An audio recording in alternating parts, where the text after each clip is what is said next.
Graça e paz, boa noite a todos. Nós vamos dar continuidade ao culto dessa noite, estudando a palavra do Senhor na carta do apóstolo Paulo aos Efésios. E vamos ler o texto de Efésios 2. Vou pedir para o Cláudio projetar. Efésios 2, de 1 até o versículo 10.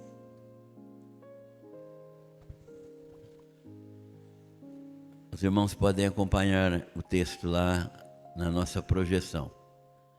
Ele vos vivificou, estando vós mortos nos vossos delitos e pecados, nos quais agora, outrora, andastes, segundo o curso deste mundo, segundo o príncipe das potestades do ar, do espírito que agora opera nos filhos da desobediência, entre os quais todos nós também antes andávamos nos desejos da nossa carne, fazendo a vontade da carne e dos pensamentos.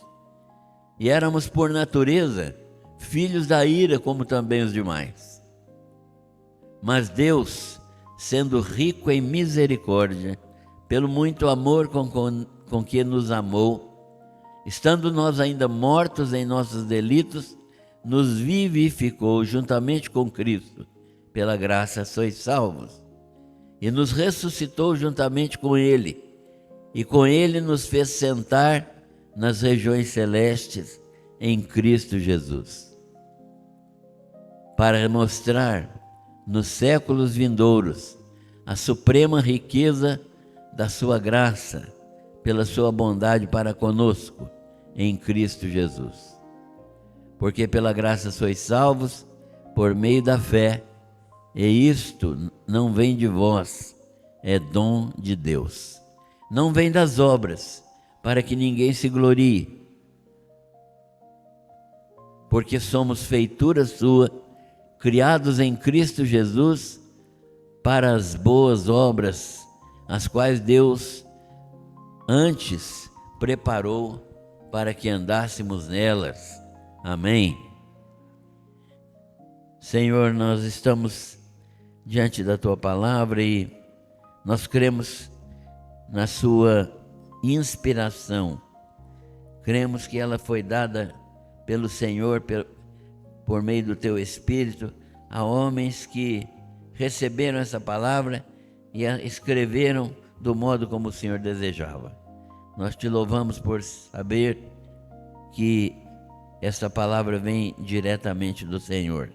Agora nos ajuda a meditar nelas e a aprender as verdades que estão nela, para que possamos nos desenvolver na nossa salvação e para que aqueles que ainda não Te conhecem possam reconhecer Jesus Cristo como único e suficiente Salvador.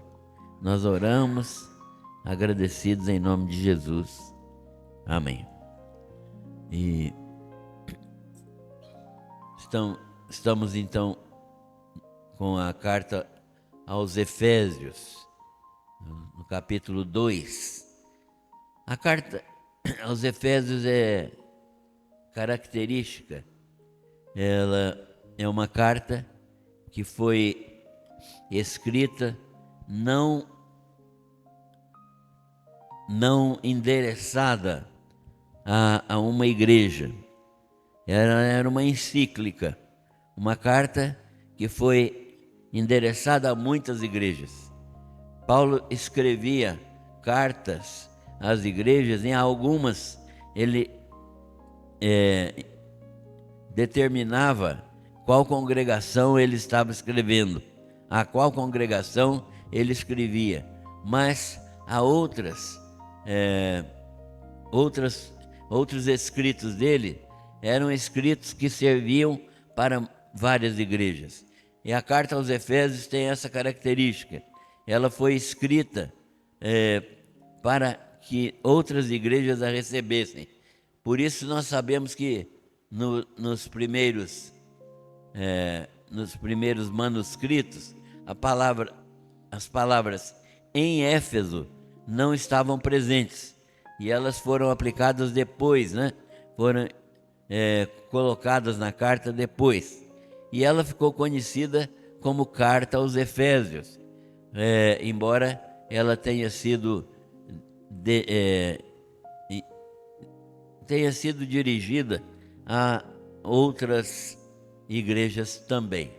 Mas o que esta carta tem de especial é que ela mostra as bênçãos espirituais que Deus concede àqueles que são crentes em Jesus Cristo. E essas bênçãos espirituais estão aí no capítulo 1, que nós não lemos porque é um texto grande, mas entre as bênçãos espirituais que estão neste texto, nós temos a primeira delas, aquilo que Deus fez de modo especial, elegendo pessoas. O texto diz assim: bendito seja o Deus e Pai de nosso Senhor Jesus Cristo, o qual nos abençoou com toda sorte de bênçãos espirituais nas regiões celestes em Cristo, como também nos elegeu. Então, a primeira bênção espiritual que Paulo menciona aqui é a eleição. O que é a eleição? A eleição é o ato pelo qual Deus, na eternidade passada, escolheu pessoas para receber o Evangelho. E se você está aqui e é um crente em Jesus Cristo, dê glória a Deus, porque você foi escolhido. Você foi encontrado por Deus. Não foi você que encontrou Deus, mas foi Deus que te buscou e te transformou em filho dele. Então, nós somos escolhidos. Ele nos escolheu antes da fundação do mundo. E a Bíblia é tão clara nisso que ela diz em alguns lugares, em alguns trechos da palavra de Deus lá, que ela fala que o nosso nome foi escrito no livro da vida antes da fundação do mundo.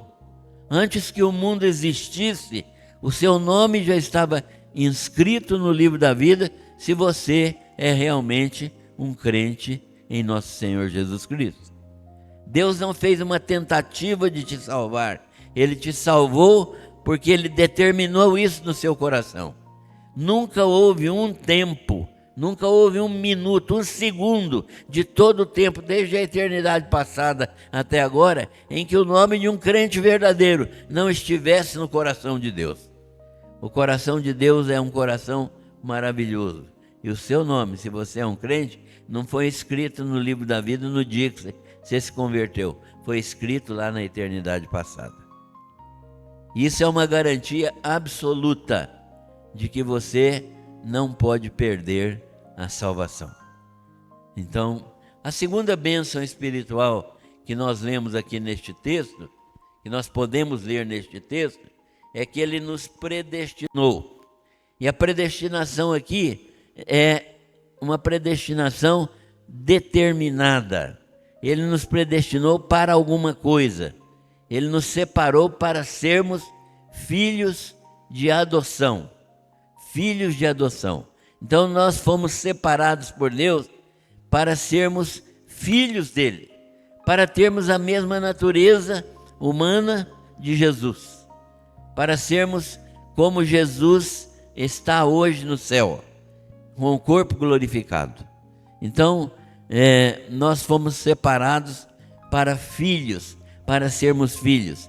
Não somos mais criaturas de Deus, mas recebemos a filiação, porque agora foi nos dada a graça de termos a natureza de filhos de Deus.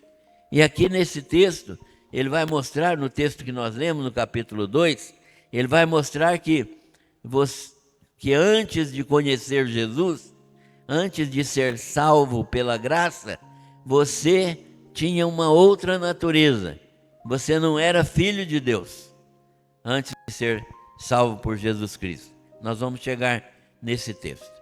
Então, Deus nos predestinou. O trabalho de Deus não foi apenas me salvar, mas foi me trazer, me levar, me conduzir para ser filho de adoção. Então, Deus não somente me livrou dos pecados, mas me transformou em herdeiro dele, co-herdeiro de Cristo.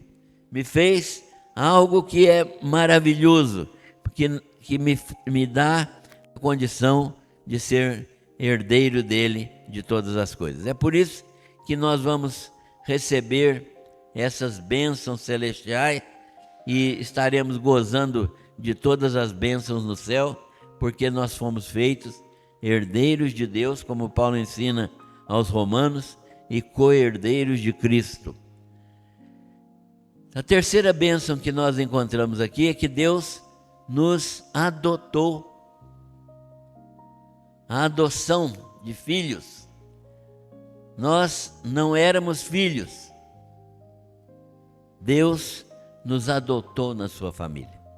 Então agora nós fomos tornados filhos por esta adoção.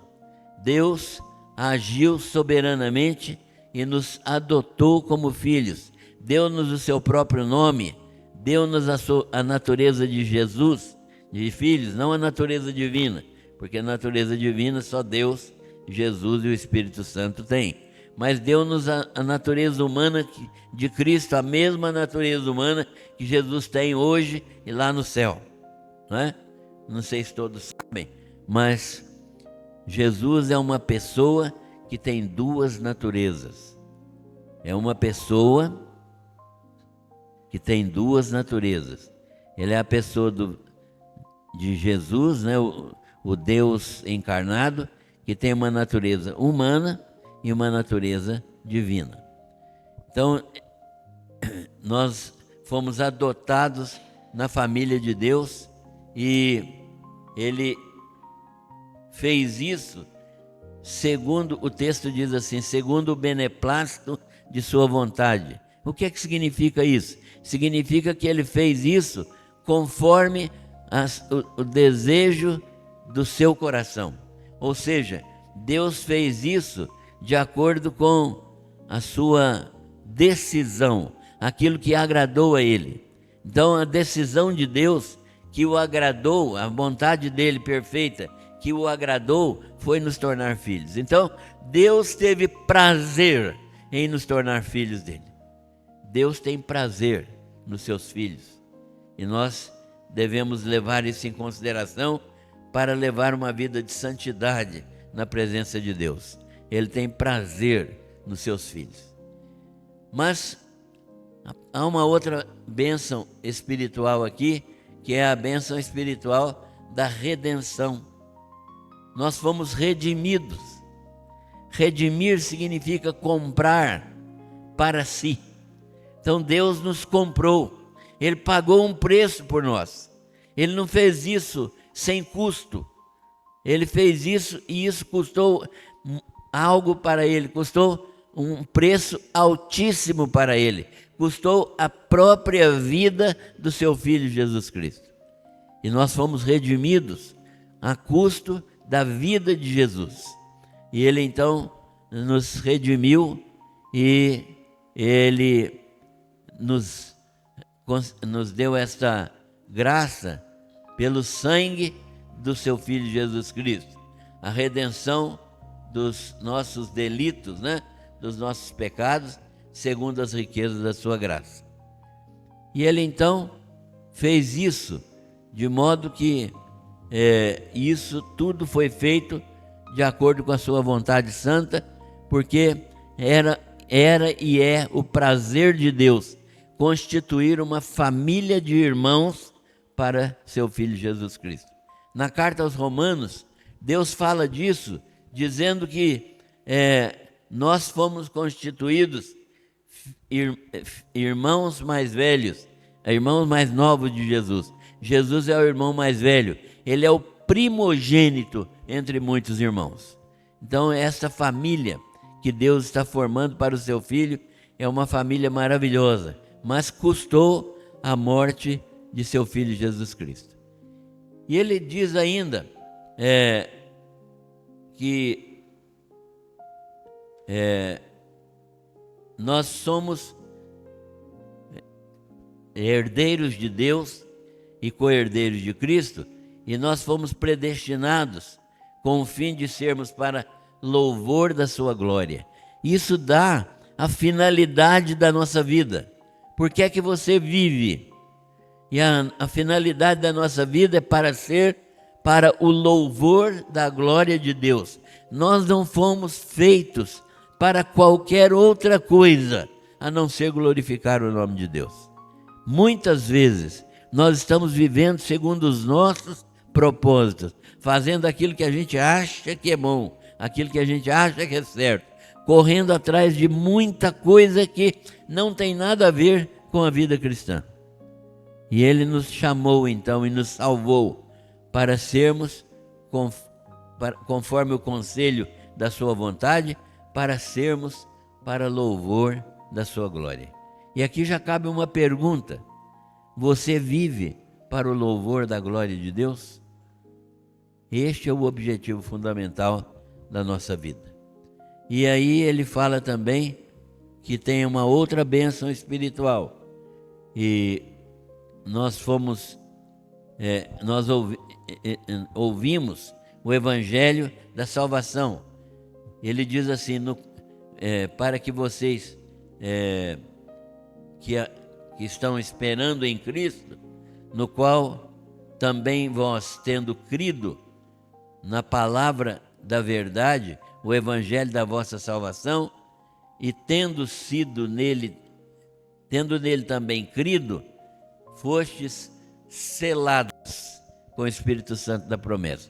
Para que tudo isso que nós estamos falando aqui, embora rapidamente, tenha efeito verdadeiro, nós fomos selados. Selado significa que é uma marca indelével, uma marca imutável, uma marca que não pode se perder, que é o Evangelho da nossa, que é o selo do Espírito Santo que nos é dado pelo Evangelho da salvação. Então nós fomos selados com o Espírito Santo da promessa.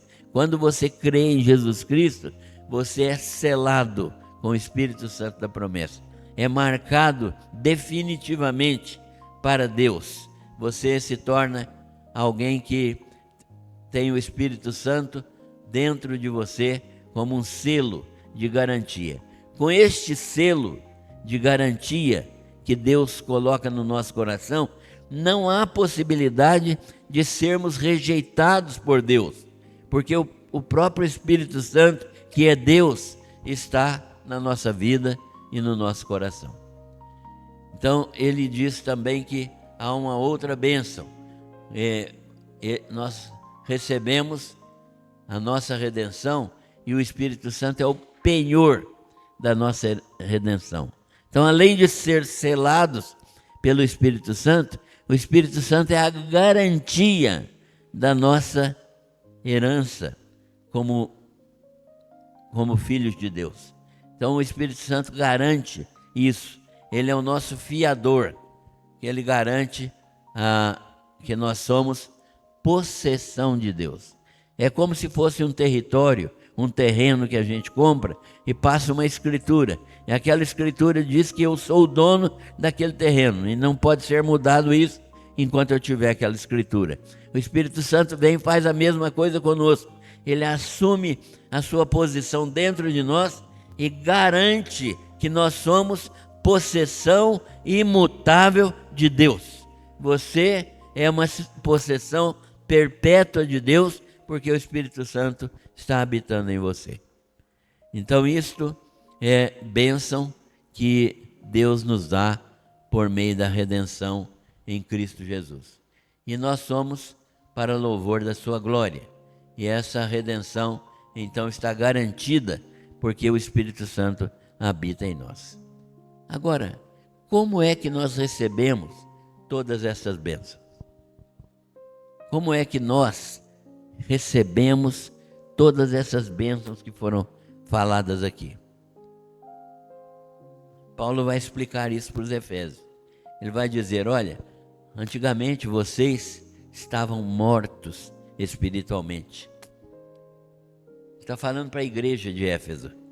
A igreja de Éfeso está recebendo essa carta e ela vai ser lida na igreja. Aliás, todas as cartas de Paulo eram lidas nas igrejas. Então, ele está escrevendo para aqueles crentes, dizendo o seguinte: olha, irmãos da igreja de Éfeso, vocês receberam tudo isso, isso foi preparado para vocês, mas vocês não poderiam receber essas bênçãos, porque vocês estavam mortos nos delitos e pecados. Esta era a situação de todos nós. O mundo só tem dois tipos de pessoas. Só dois tipos de pessoas. Aqueles que estão vivos, porque tem Jesus como Senhor e Salvador, e os que estão mortos, porque não tem Jesus como Senhor e Salvador. São só esses dois tipos de pessoas. E o texto então que nós lemos diz: Ele vos vivificou, estando vós mortos em vossos delitos e pecados. Antes de ser vivificados, os efésios não podiam ter recebido essas bênçãos que nós mencionamos aqui. Mas, a partir do momento em que eles foram vivificados, então eles puderam receber imediatamente essas bênçãos. Paulo então está dizendo: Ele vos vivificou. Por que vivificou no passado? Porque foi uma ação feita que foi consumada. É uma ação consumada. Deus não está me vivificando, Ele já me vivificou. E esta ação foi feita no passado. E ela não tem jeito de ser mudada. Eu vou dizer uma coisa aqui que não é heresia. Nem Deus muda essa situação. Por quê? Porque Ele não pode quebrar a sua palavra. Então, Paulo está dizendo: vocês estavam mortos. Agora, mortos por quê? Porque vocês andavam segundo o curso deste mundo. Vocês faziam aquilo que o mundo manda fazer. O mundo tem um sistema de vida que é completamente oposto ao modo de vida de Deus. O sistema de vida do mundo, e mundo não é aquilo que está fora do templo, mundo é aquilo que está no nosso coração. Então, o texto diz exatamente isso, né? Que nós, os efésios, andavam segundo o curso deste mundo, segundo o príncipe das potestades do ar. Isso aqui é doloroso, mas é verdadeiro. Sabe quem dirige quem não está em Cristo? O texto está dizendo aqui: quem não está em Cristo é dirigido por Satanás. Vou ler de novo para todo mundo perceber. Ele, Jesus, vivificou vocês, Deus, né? Ele vivificou vocês quando vocês estavam mortos nos delitos e pecados de vocês, nos quais, nesses delitos e pecados, vocês andaram outrora, segundo o curso deste mundo, segundo o príncipe das potestades do ar. Quem é o príncipe das potestades do ar na Bíblia? Satanás. Então não tenham dúvida disso. Do espírito que agora opera nos filhos da desobediência. Quem é o espírito que agora opera, que domina os filhos da desobediência? Então Paulo é muito claro: quem não está em Cristo não está num meio termo aí que não é nem de Cristo nem do diabo. Ou é de um ou é de outro. E é difícil a gente pregar sobre isso, que as pessoas podem achar que é radical, mas o texto é muito claro. Nos filhos da desobediência, entre os quais vocês andaram também antes, e nós também andamos assim. E Paulo diz que houve um tempo em que ele também era filho da desobediência. Quanto o tempo nós andávamos também nos desejos da nossa carne, fazendo a vontade da carne e dos pensamentos. Fazia tudo que dava na cabeça. E éramos por natureza, olha só, por natureza, éramos filhos da ira. Ou seja, nós éramos filhos da ira, que significa que éramos não filhos de Deus, mas estávamos debaixo da ira de Deus. Por natureza éramos filhos da ira, como também os demais. Ou seja, o que nós iríamos receber era a ira de Deus. Então era uma situação terrível, uma situação terrível. A vida dos efésios era uma situação terrível. Eles não poderiam receber as bênçãos espirituais porque eles estavam mortos nos delitos e pecados. Mas, que bênção que tem o mas, né? O mas é uma bênção de Deus, porque Deus, sendo riquíssimo em misericórdia, pelo seu muito amor com que nos amou, e Paulo agora se inclui nesse meio, estando nós ainda mortos nos nossos delitos e pecados, Ele nos vivificou juntamente com Cristo, pela graça sois salvos. Então o texto demonstra o processo pelo qual Deus tira pessoas do mundo, do domínio de Satanás, e transfere para o seu domínio. Como que Deus fez isso? Deus fez isso porque, primeiro, Ele é riquíssimo em misericórdia. Segundo, pelo muito amor que Ele teve por nós. Então Ele nos transferiu desse reino das trevas para o reino do seu amado Filho. E isso então foi feito. E Ele, como que Ele fez isso? Operando em Cristo. Ele não fez isso com cada um de nós, mas Ele fez uma vez em Cristo. E Ele fez o que? Ele nos colocou em Cristo. Cristo foi feito por Deus o nosso representante e o nosso substituto, de sorte que a morte de Cristo é a minha morte, a ressurreição de Cristo é a minha ressurreição. Como que é isso? Como que isso acontece? Pela fé. Então, o texto é muito claro nesse sentido. Então Ele nos ressuscitou juntamente com Cristo. E o que Ele fez conosco depois de nos ter ressuscitado com Cristo? Ele nos assentou nas regiões celestes em Cristo Jesus. De modo que pela fé, irmãos, nós não estamos sentados aqui neste templo hoje não. Estamos assentados nos lugares celestiais. O lugar do crente é lá sentado no lugar celestial. Temporariamente nós estamos aqui, mas em Cristo nós já estamos lá. Então isso é o que Deus operou para nos tirar das trevas e nos transferir para o reino da luz. Para mostrar o que Ele vai fazer conosco. Ele vai fazer o que conosco? Vai mostrar nos séculos vindouros. O que é século vindouro? É a próxima etapa deste mundo aqui. Quando se encerrar este tempo, esta época, esta era, na segunda vinda de Jesus, né? Ele vai fazer o quê? No século vindouro, na outra era que vai se iniciar com a vinda de Cristo, Ele vai mostrar para nós as riquezas supremas da sua graça. Nós vamos conhecer todos os tesouros espirituais de todas as riquezas verdadeiras que existem no céu e das quais nós somos herdeiros. Nas quais nós somos herdeiros. Isso é uma alegria, né, para o pobre. Porque não teve nada aqui, mas tem tudo no céu, né? Não teve nada aqui, a não ser sofrimento, trabalho, mas tem tudo no céu. Por quê? Porque está em Cristo, é uma nova criatura.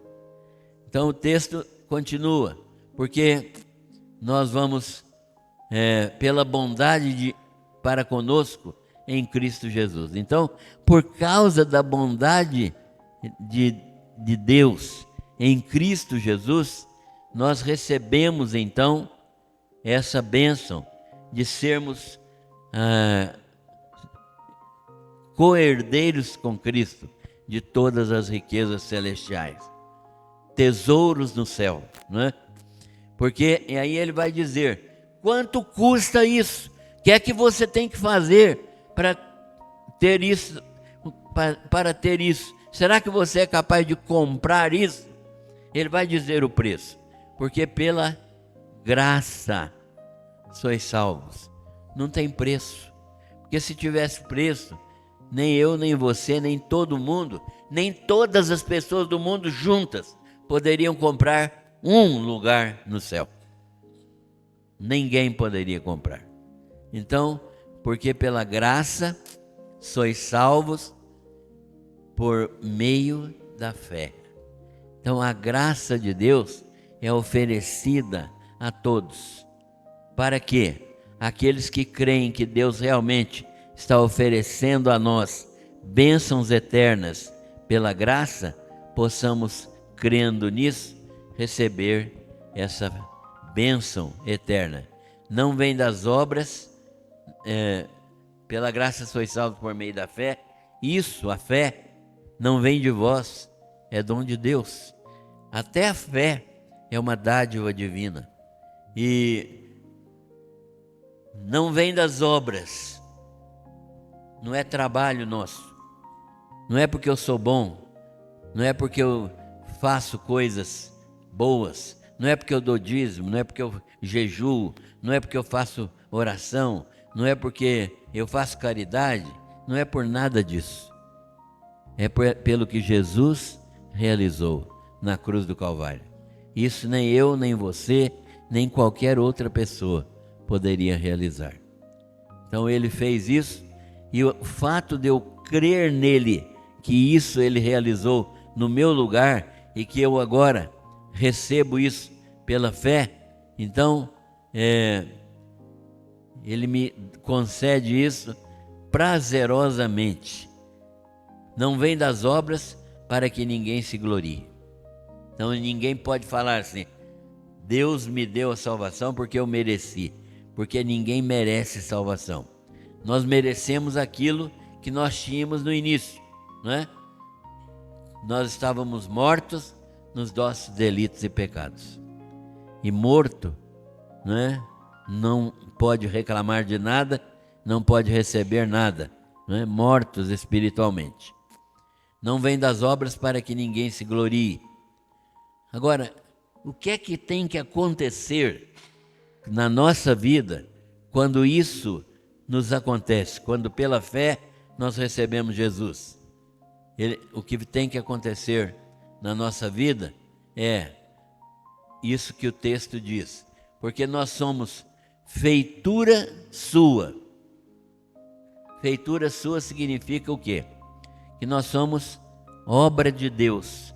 Foi Deus que nos fez. Somos feitura sua, criados, ou melhor termo aqui seria recriados em Cristo Jesus, porque nós éramos perdidos, estávamos destinados para o inferno, mas Ele nos tirou de lá e nos recriou, Ele nos deu uma nova vida, recriados em Cristo Jesus. Agora, o nosso modelo agora é Jesus, e Ele é o primogênito entre muitos irmãos. Criados em Cristo Jesus para quê? Para boas obras. Por quê? Será que ainda tem alguma coisa que eu tenho que fazer para ser salvo? Não. Mas se eu sou salvo, a característica do salvo é fazer as obras de Deus, fazer as obras de Jesus Cristo. E as obras de Jesus Cristo são obras boas. Se eu tenho a natureza de Deus em mim, porque eu nasci de novo, o Espírito Santo está dentro de mim e gerou uma nova vida dentro de mim, essa nova vida frutifica. E a frutificação dessa nova vida é verdadeiramente produzir as obras de Jesus. E as obras de Jesus são boas obras. Criados em Cristo Jesus para as boas obras.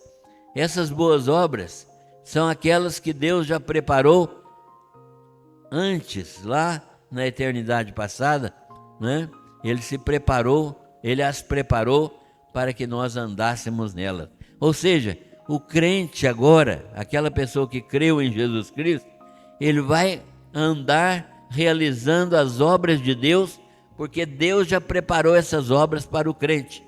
Quando o crente pratica uma obra que glorifica a Deus, essa obra já estava pronta anteriormente. Deus apenas usou o crente como instrumento, como um veículo, como um meio para que essa boa obra que Ele mesmo fez fosse realizada neste mundo. Então, não é humildade falar assim, não, eu não fiz nada, foi Deus que fez. Não é humildade, não é humilhação nem humildade isso. É realidade, é realmente Deus que faz as obras do crente. É Deus quem opera, né? Nós não temos competência para realizar as obras de Deus, a não ser que elas sejam produzidas pelo Espírito Santo de Deus. Então, o texto nos ensina isso, que nós precisamos de viver um tipo de vida em que o Espírito Santo esteja verdadeiramente enchendo a nossa vida, para que as obras de Deus se manifestem por meio de nós. Então nós somos aquilo que Paulo disse. Paulo disse aos Romanos. O que Paulo disse aos Romanos? Ele disse assim, rogo-vos, pois, irmãos, pela compaixão de Deus, que apresenteis os vossos corpos. Para quê? Deus precisa do meu corpo? Paulo diz assim, apresenteis os vossos corpos como sacrifício vivo, santo e agradável a Deus. Eu vou me matar porque eu sou um sacrifício vivo? Não. É um sacrifício vivo é que eu vou renunciar a mim mesmo, renunciar os meus desejos, as minhas paixões, a tudo aquilo que não agrada a Deus, e vou oferecer o meu corpo como um sacrifício vivo, para que Deus use o meu corpo, minha mente, meu coração, meus olhos, minha boca, meus pés, minhas mãos. Ele use isso para fazer aquilo que glorifica a Ele. Então, o crente não tem nada para fazer a não ser glorificar a Deus. Será que nós fazemos isso todo dia? Será que todas as nossas ações podem ser apresentadas a Deus como glorificação? E será que o nosso corpo pode ser apresentado diante de Deus como instrumento de glorificação de Deus? A Bíblia nos ensina que isto é uma necessidade, porque nós somos feitura de Deus, recriados em Cristo Jesus. Agora nós temos um outro motivo, uma outra vida, um outro espírito que nos anima. E esse espírito que nos anima nos leva a produzir, a reproduzir obras de Deus. Tudo aquilo que é bom, que é agradável, que glorifica a Deus, que edifica pessoas, que manifesta o nome de Jesus, que alcança pessoas com a palavra do Senhor, com o Evangelho de Cristo, todas estas obras que glorificam a Deus, uma visita a uma pessoa necessitada, um telefonema a alguém que está entristecido, uma palavra de conforto a quem precisa de uma ajuda, um recurso de qualquer financeiro que pode ajudar uma pessoa a sair de uma situação complicada. Todas estas boas obras são a ação de Deus pelo Espírito Santo na nossa vida. Então isto é o que acontece, é o ciclo que acontece. Então, por meio desta salvação, deste modo como Deus nos livra do mal, não é? E que nos tira do mundo das trevas e nos traz para o reino da luz, é que nós somos abençoados com aquela toda sorte de bênçãos espirituais. Enquanto nós não somos vivificados pela obra de Jesus, não recebemos aquilo que nós falamos em primeiro lugar, né? A adoção, a eleição, etc. Essas bênçãos só nos alcançam porque nós fomos vivificados quando estávamos mortos em nossos delitos e pecados. Agora, resta uma definição para aqueles que ainda não creem no Senhor Jesus. E a definição é: em qual mundo você está, ou a qual pessoa, a qual poder você está sujeito, ou a qual Deus você serve? Ao Deus deste mundo, que é Satanás, ou ao Deus eterno que se manifestou em Cristo Jesus? Essa pergunta é a pergunta que exige uma resposta, é a pergunta mais importante da nossa vida. Por quê? Porque ela é determinante de onde você vai passar a eternidade. Ela é determinante se você vai passar a eternidade com Deus ou separado de Deus. Você precisa responder essa pergunta. Eu espero que todos aqui, ou pelo menos a maioria, já tenham respondido essa pergunta. Mas aqueles que não responderam precisam responder essa pergunta: a quem você serve, com quem você está, qual é o Deus que você crê, a quem você está servindo? Servindo ao Deus Pai de nosso Senhor Jesus Cristo ou ao Deus das trevas? Essa pergunta precisa ser respondida.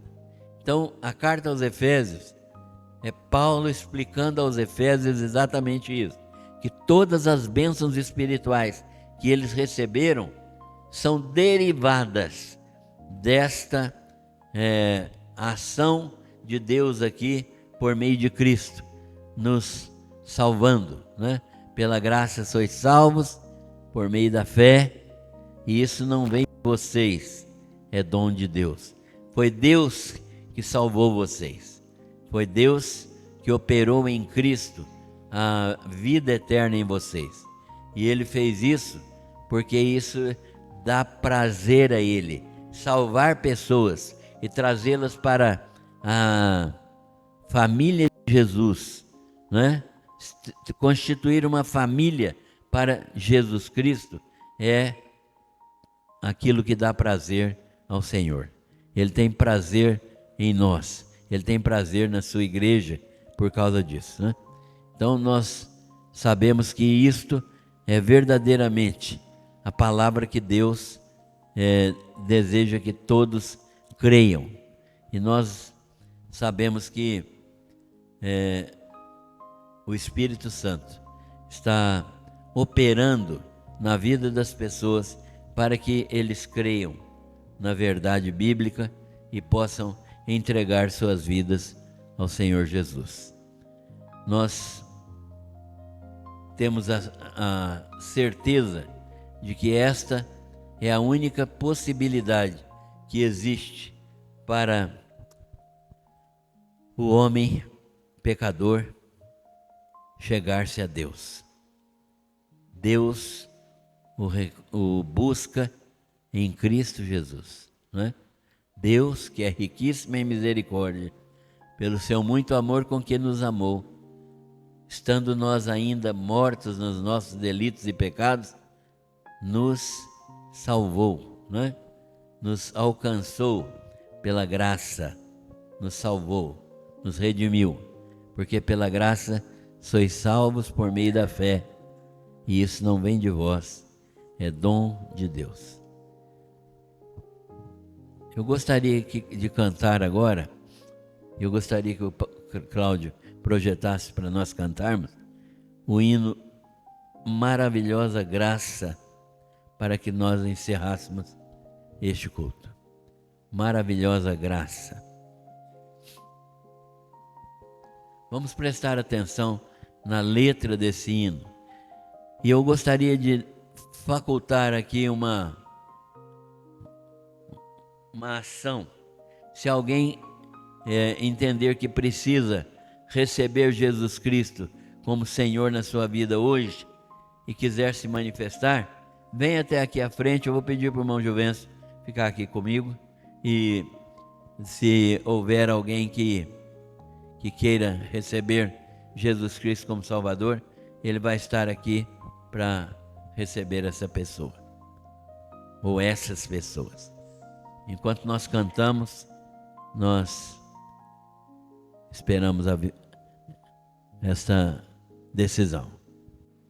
Nós agradecemos a todos que participaram do culto e desejamos uma semana de bênção para todos e que todos possam ter a sabedoria de responder adequadamente a essa pergunta, né, que ficou aqui.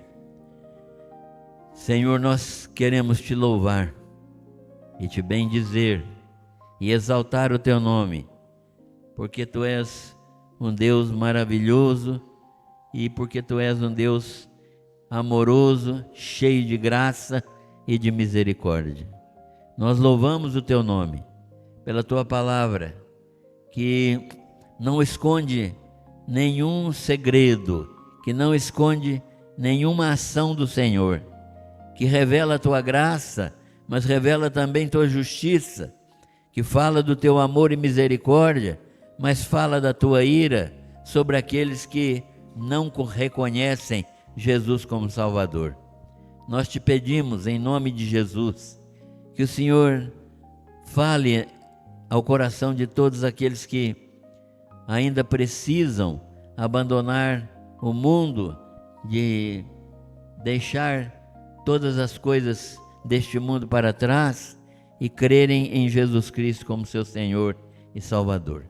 Nós rogamos também que o Senhor fortaleça a fé de todos aqueles que já conhecem teu Filho Jesus Cristo como Senhor das suas vidas, e que o Senhor abençoe cada um de nós para, fortalecidos pela tua graça, possamos frutificar como filhos do Senhor, fazendo as obras que o Senhor já determinou que sejam feitas por aqueles que te amam e te conhecem profundamente pela fé. Oramos pedindo a tua direção para esta semana que se inicia. Pedimos pelo trabalho, pedimos, ó Deus, pelo país que mergulha agora numa festa de carnalidade, de sensualidade, de luxúria, de concupiscência. Que o Senhor mesmo tenha misericórdia desse país. Nós oramos pedindo que o Senhor possa interferir nesta nação, que o Senhor possa fazer proliferar na nossa nação a verdade do Senhor, que o Senhor possa fazer surgir a verdade, que ela seja verdadeiramente conhecida de todos. Ajuda-nos, enfim, a vivermos de modo agradável ao Senhor.